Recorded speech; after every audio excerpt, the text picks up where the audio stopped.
Namaskar friends and welcome to this press conference. As you know, the Cabinet met today.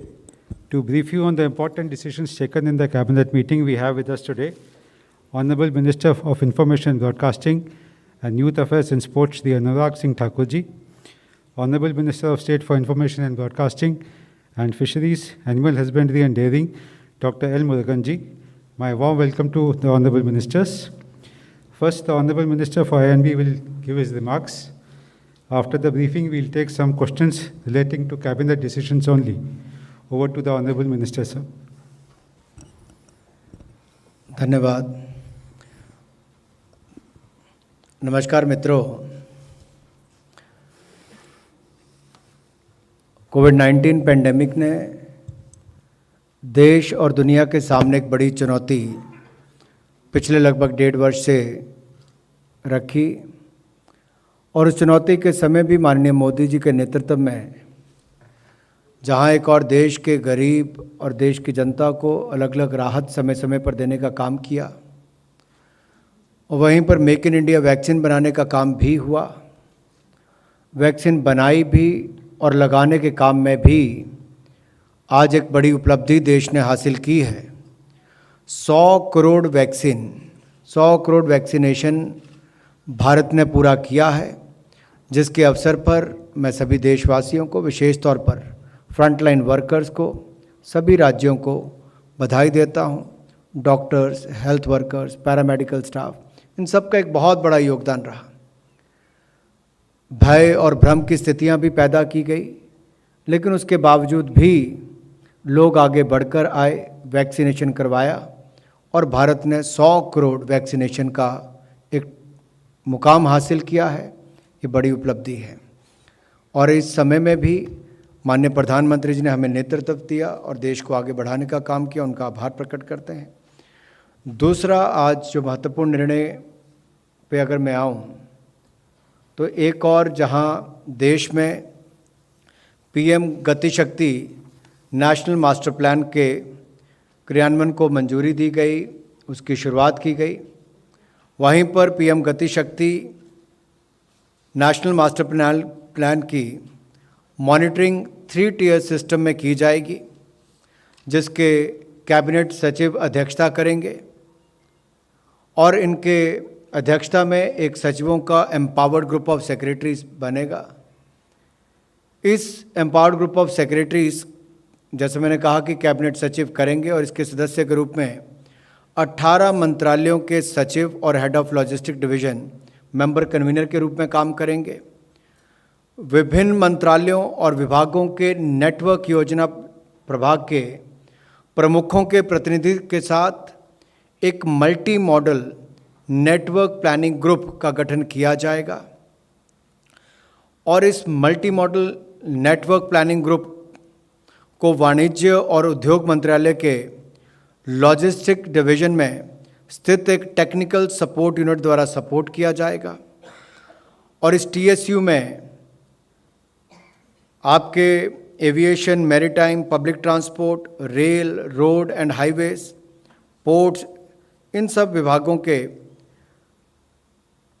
Domain expert रहेंगे और साथ ही साथ subject matter experts हमारे urban and transport planning, structures जो कि road, bridge और buildings के, power, pipeline, GIS, ICT, finance market, PPP, logistic, data analytics वगैरह, उनके सब्जेक्ट मैटर एक्सपर्ट्स भी इसके हिस्सा रहेंगे।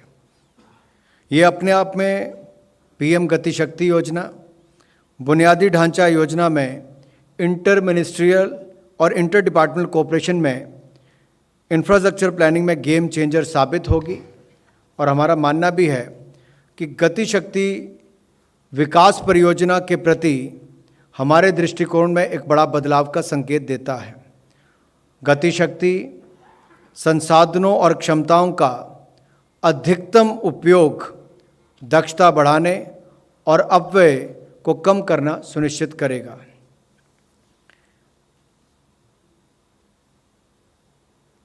एक और निर्णय महंगाई भत्ता और महंगाई राहत को लेकर है। महंगाई भत्ता और महंगाई राहत की दरों का निर्धारण all India consumer price index for industrial workers में वृद्धि के आधार पर तथा एक स्वीकृत फॉर्मूला के अनुसार किया जाता है। इस वर्ष जुलाई में कर्मचारियों के डीए की 3 बकाया राशि जो बकाया किश्तें हैं उसकी बहाली को अनुमोदित किया गया था और डीए की दर को 17% से बढ़ाकर 28% किया गया था। आज इस क्रम में जो निर्णय लिया गया है कि केंद्र सरकार के कर्मचारियों को 1 जुलाई 2021 से देय महंगाई भत्ता और जो पेंशनर्स है उनको महंगाई राहत में 3% की वृद्धि करते हुए इसे वर्तमान 28% से बढ़ाकर 31% किया गया है। इससे जहां एक और 47,14,000 सरकारी केंद्र सरकार के कर्मचारियों को 47,14,000 केंद्र सरकार के कर्मचारियों को और 68,62,000 पेंशनर्स लाभान्वित होंगे। इस पर कुल खर्चा प्रतिवर्ष 9,488.74 करोड़ रुपये आएगा। ये निर्णय आज किया गया है। इससे हमारे लाखों कर्मचारियों को और पेंशनर्स को लाभ मिलेगा। धन्यवाद।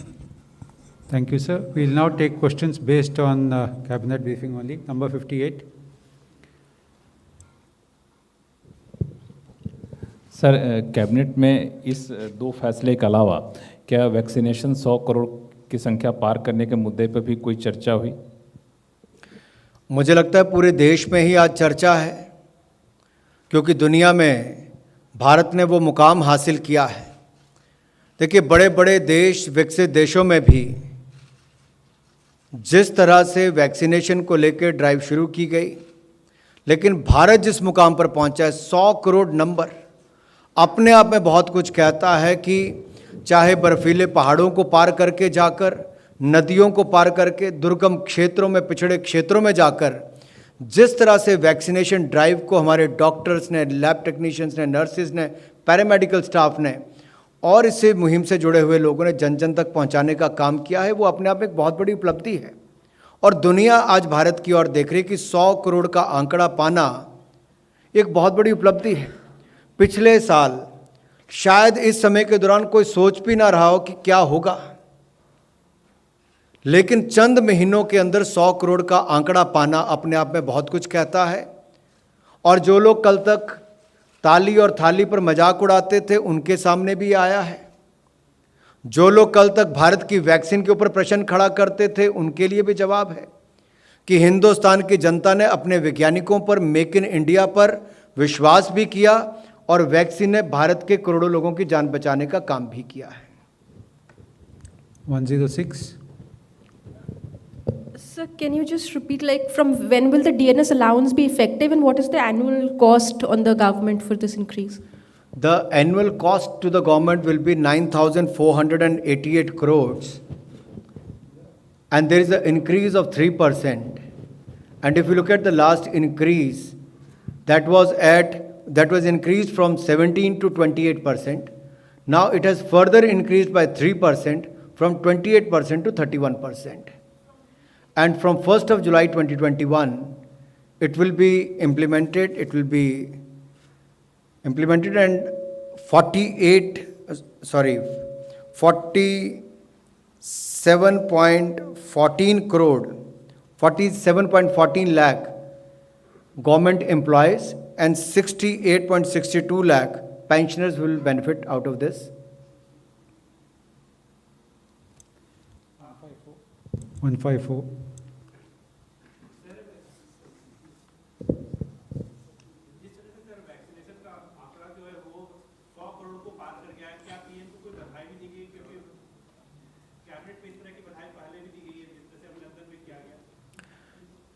देखिए, सारा देश जानता है कि माननीय प्रधानमंत्री जी ने जिस तरह से महामारी के समय देश को नेतृत्व दिया, राह दिखाई, मुसीबत के समय देश के लोगों के साथ खड़े हुए, 80 करोड़ लोगों को 15 महीने तक 5 किलो गेहूं या चावल और 1 किलो दाल देने का काम किया।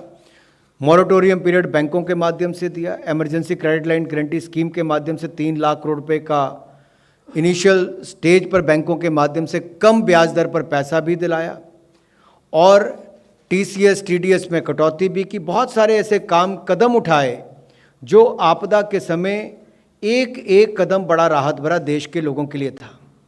लेकिन वैक्सीनेशन उसमें एक ऐसा बड़ा कदम है जिसने सही मायने में आम आदमी को बहुत बड़ी राहत दी है। किसी व्यक्ति को अपनी जेब से कोई पैसा नहीं खर्च करना पड़ा।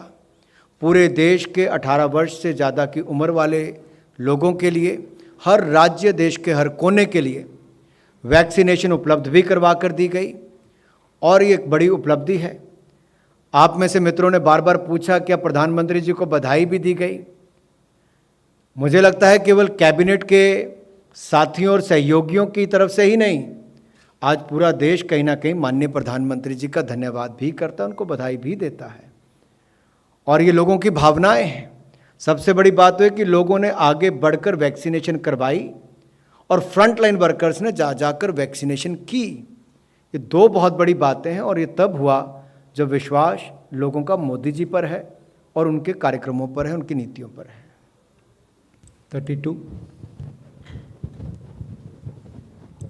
हेलो अनुराग जी, जहाँ जहाँ जिन जिन देशों ने 75% से ज़्यादा वैक्सीनेशन कर लिया है, वहाँ पर मास्क की अनिवार्यता को स्वैच्छिक में चेंज किया गया है, क्योंकि हर्ड इम्यूनिटी आ जाती है। क्या भारत में भी कुछ ऐसा कदम उठाया जाएगा, क्योंकि अभी भी सड़कों पर लोगों का हरासमेंट इसी हो रहा है? देखिए, कोविड के टाइम पर जैसे जैसे समय बीतता गया, निर्णय अलग अलग लिए गए, और कहीं ना कहीं जो कोविड प्रोटोकॉल है उसने एक बहुत बड़ी भूमिका निभाई है। चाहे वो 2 गज की दूरी थी, मास्क पहनना जरूरी था, या हाथों को निरंतर साफ करना जरूरी था, इन सब ने एक बहुत बड़ी भूमिका इनिशियल स्टेज पर निभाई। उसके साथ साथ जिस तरह से लोगों को बार बार मेडिकल एक्सपर्ट्स ने गाइड किया, वो लागू किए गए, राज्यों ने भी उसको लागू किया।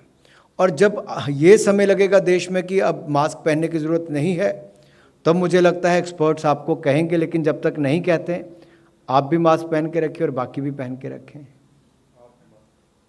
आपने उतरवाया। Thank you, friends. If there are no further questions, you. we'll close the press conference now. Thank you very much. Thank you, sir.